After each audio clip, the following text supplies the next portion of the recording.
Hey guys, I hope you're doing well. I want to share with you a concern that we often hear this time of year. We actually hear it all throughout the year, especially with people that are on a lawn treatment program, be it ours or someone else's, or you're doing it yourself. But there sometimes can be frustrations and disappointments when people have bare spots, bald spots in their grass. You can see kind of behind me, this is an example. And they're on the program and they feel like that, you know, they should have grass there, when the reality is that a lawn care program, its primary purpose is to take care of existing grass. So just because you're fertilizing and doing weed and feed or pre-emergence or anything like that, that in itself is not going to create grass in a bald area. If you've got a bald area, you're going to have to address that. So the first thing you got to do is figure out, number one, why is it bald?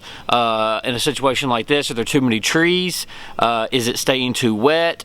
Are you mowing it too low? Did it have a fungus and kill out all the grass? There's several different things that could cause the grass to have died and disappeared.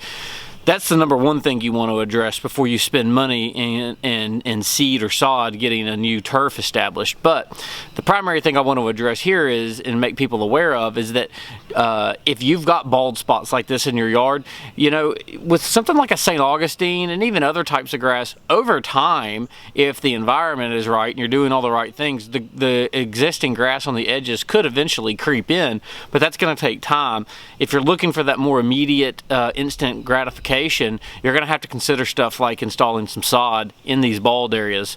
But like I said, I want to stress to everybody, you need to figure out first, why is this bald spot here?